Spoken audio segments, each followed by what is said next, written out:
it's Chris Doucher for GeekNerdNet.com. I am ridiculously excited because I'm in San Francisco at Fan Expo San Francisco, the inaugural Fan Expo San Francisco. That means first, if you didn't know, and that's okay if you don't know, but now you do. I am sitting here with my good pal John Delaney, artist extraordinaire, dude, DC stuff, Futurama, all that great stuff. For those that don't know, give a rundown on you and where you've been and where you are. Okay, sure. I've been in this business for over 30 years. I've been working in comics for DC Comics for 30, about 25 for Bongo. Did Futurama, Simpsons, Comic Book Guy, got nominated for an Eisner for that. Justice League got nominated for an Eisner with Scott McCloud on Justice League story we did, which was super cool. I've been very, very fortunate. It's been a great career. I worked in animation for a long, long time before I got into comics, so that's been very, very good too. I've directed Voltron Force and Chaotic, so a lot of different things like that as well.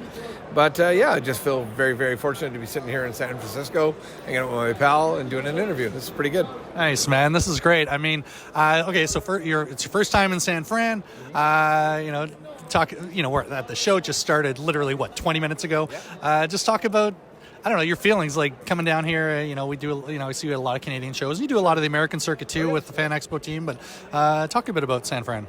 Well, it's just a wonderful city. I mean, I was fortunate in the fact that they brought us in on Thursday, and this show didn't start until 6 p.m. today.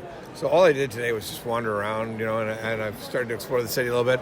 I bought myself an extra day for before I left, so I can go, do all the things like Telegraph Hill and all that, and those are the things I want to do. But one of the things I want to comment on specifically to San Francisco is the people. They're so wonderful and so sweet. And every time I would be on some street and going, where am I? I'd say, hey, can you tell me where this is? People would not only tell you where they are, they'd walk with you and say, it's over here and that kind of thing. So it's a wonderful city. People are really, really great here. Very cool, and there's always pleasant surprises like that, and I agree with you. I'd been here once before and absolutely love this place. Yeah. For, again, you're right, for the people and gorgeous place. Yeah. So then you come to a show like this, you get here a little extra early, then you get a little nice bonus that you put on your Instagram last night. You met Carl Potts, who, as you put it, one of your heroes. You're happy you met your hero, so talk about that moment. Sure. I mean, when I was trying to get into comics like any kid, I had no idea what the proper technique to do that or what the proper procedure was. So I got it in my mind that I would send 4 pages of continuity to DC in January and then 4 pages of continuity in July to Marvel. And the first year, I think I was 16 when I did it, I'd get back standard form letters, thank you very much for your recent submission. Although we have an open door policy, Marvel is not currently, taking things, same thing with DC. And then the second year when I was starting to really bear down and think, I got to put a little more work in here, I started getting wonderful responses. And one of the very first one I got was from Carl Potts. I'd done some Daredevil pages. He was editing at Marvel.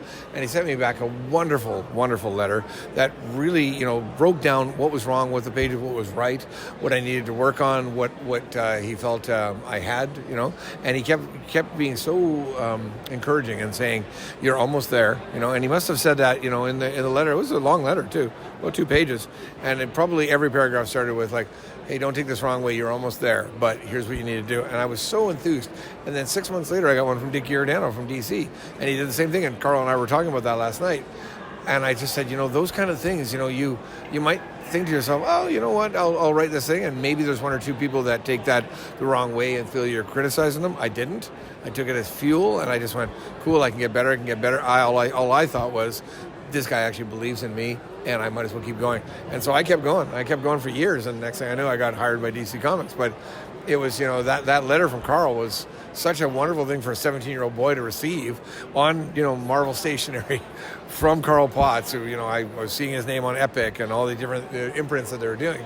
He was running X-Men at the time, right? And I'm going, the editor from X-Men just sent me a letter back telling me I'm close, It was wonderful. So I'd never met him, and I've been in this industry 30 years now, and I kept hearing, he wasn't doing a lot of the Comic Cons, and then Kevin told me about 2 cons ago. He goes, "You met Carl Potts?" Yeah, and I said, "He's here," because it was always my dream. I really, And so then last night we were in the bar, and Carl walks by, and I'd seen his picture enough to know, and I just leaned over to Kevin, and I went, "Is that Carl Potts?" And he said, "That's him." And I just went over to Carl and I said, "I have to tell you this story." And he said, that just makes him feel so good. He goes, because when he would send those letters, sometimes people would actually, respond badly, or other people would, take it as if he was being critical. He said, to hear the success story from that, and to be looking at it, he was familiar with my career, and to look at it and see everything I'd done since then. He said, it felt really, really good. So we just had a wonderful time talking. He just walked by a moment ago, actually, while I'm here, and, nice little greet, and, hey, John, how are you? Great, Carl, like, we're pals now, right? It's great. It's wonderful. Oh, dude, that's it's so fucking cool. I'm just going to say it. No, me too. Yeah. It was remarkable. Yeah, and I've seen you over the cons, and we met a few years ago, and I'm very lucky to call you friend, and and I thank you for that, obviously. But I've seen you talk with your fans and talk with other like young artists and stuff, and and before this conversation happened, I see you're the kind of artist and person you like to put that back out there, to give, right? And I suppose I think it would be wrong for me to say that Carl's didn't have that influence, because when you're young, when you're 17 years old and you're putting it out there, you're super emotional and vulnerable, and very emotionally attached. As you get a little bit older, you get a little stronger, and you get a little bit, you've been kicked around a little bit, so you're fine. But at that point in my life, every rejection letter felt like a rejection. Yeah. To get a letter like that and to be told, hey, you're close. I mean, it was 10 years later that I actually got signed. But I never stopped because of that letter. It kept, fueling me, going like, I'm almost there, right? And I think a guy like Carl really understands how important it is to do that, and that permeated throughout my life. And so every time somebody's talking to me or wanting to, do anything with me, I'm 100% into it. I'm going to tell them and talk to them about it. All right, my friend.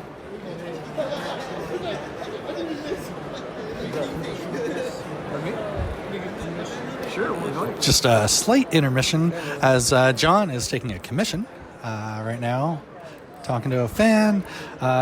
Folks, to be here for the first show in San Francisco under the with Fan Expo San Francisco is pretty awesome. So if they're listening, thanks to the media team for letting me come down to this, and it's pretty awesome. There's going to be the lineup they've got here is great, and I think over the years as this show goes on, it's just gonna keep growing in excitement. So we're gonna pause for 1 second.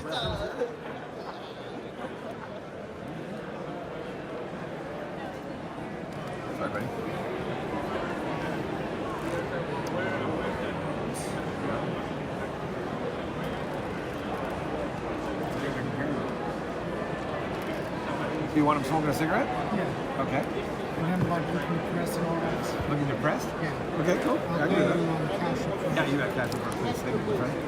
Awesome. All right, take me about 20 minutes. So you gonna hang out and watch me, or yeah? Cool. We're done. All right. Back to it. And we're back. And we're back. Oh.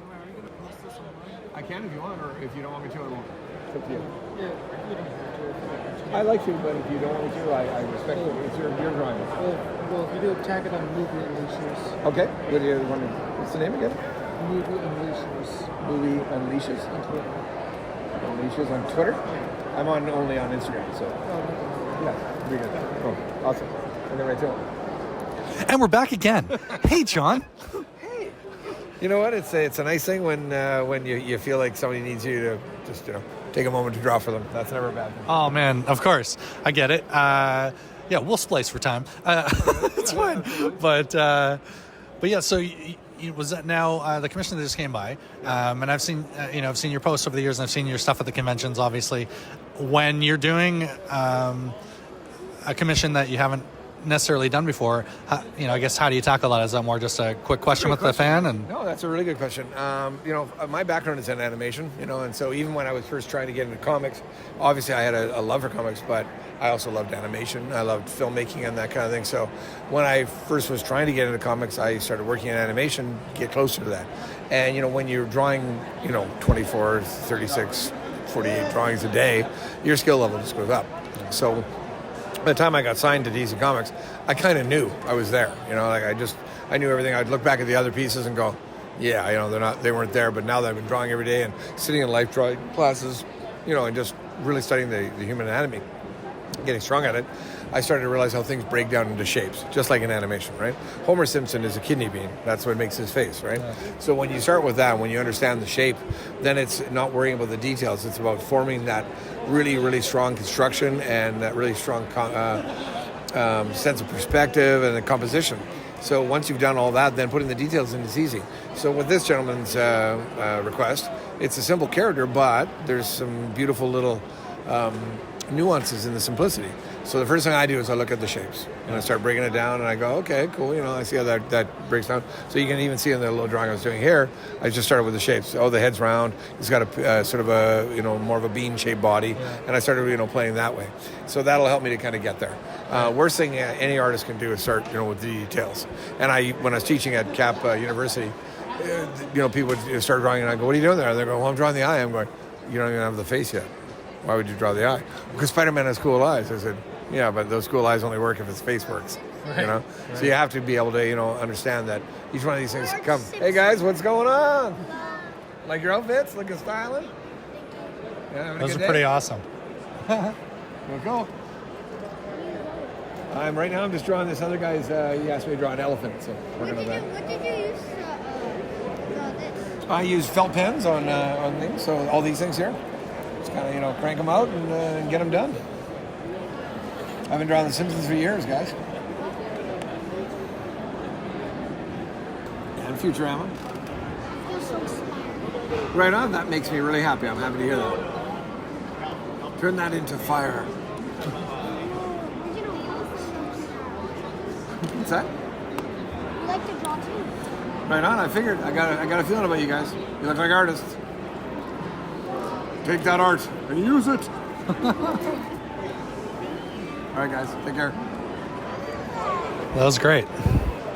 Those kids are probably 8 or 9, right? They're in there. When I was first getting into comics, Yeah, I love that. Yeah. The fun of the con, right? Yeah, Those one moments. Of my favorite parts. One of my favorite parts is seeing young people, and oftentimes their parents will be more forthcoming about their artistic talent than they will. They're very shy, and that, so the parents will start pulling out things, and my first thing is to always encourage. I never say anything negative to a 9 or a 10-year-old, right? Yeah. When you get a little bit older and stuff like that, when you're about 18 or 19, you're showing me stuff. I'm going to be a little more critical. I'm going to say, okay, here's what can make you better or strong, but always constructive criticism, just as Carl did with me, and just as Dicky or Dano did with me. It's about if you really want to get through to people and you want them to be good, the only way is to encourage them, right? The more that you beat up on them and say, this is not, not anywhere near. And I've been at cons where I've heard artists next to me just tearing, these people apart. Jesus. And I'm going like, so I leaned over I did one recently, and I leaned over the guy and went, so what's the thought there? Like, he's going, what, you got to break them down. If they're, if they're good, then they'll build themselves up again. And there's something to be said for that. But there's also something to be said for compassion, right? And understanding that they haven't had the experience. So the more that you can push them towards the experience, the better. Now, I've had guys tell me, how great they are, and I've had guys, and they're showing me stuff, and they're super pumped, about it, and it's awful, and you're looking at it going, oh my gosh, that's terrible, but he's so into it, right? Yeah. And then you look around and you think to yourself, One Punch Man, is kind of unusual in its drawings, and yet people love it, Captain Underpants, right? There's all these things that have a world out there that people love, right? Yeah. Art is very subjective. For me to sit there and say, what you do here is terrible, the only time I'll ever do anything where I go, what you do here needs work, is when I'm talking about composition or perspective or things that are actually identifiable. Art is subjective beyond that. Yeah, for sure. And then back to what you were saying, too, about commissions and starting with the shapes, right? So that helps you to not get trapped in the idea of saying, oh, gosh, I got to draw in somebody else's style. So often I've been hired by DC and Bongo and that to draw in Matt Groening's style or to draw in Bruce Timm's style or, very different things.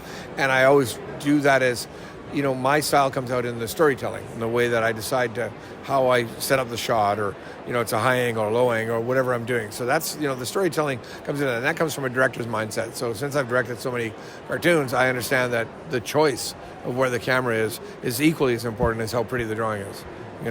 Orson Welles showed that, like with Citizen Kane. It's a monochromatic film. It's black and white. Yet every one of his shots is beautifully composed. Mm-hmm. So why do people always herald it as one of the greatest films, even after all these years of film? Because it is. Yeah. It sits there, right? That's cool. Yeah. I love that, man. Well, hey, John, thanks, man. I'm gonna let you get back to your commissions. Thanks, looking pretty fucking sweet. So, cheers. Thanks, Chris. Always a pleasure. Thanks, man.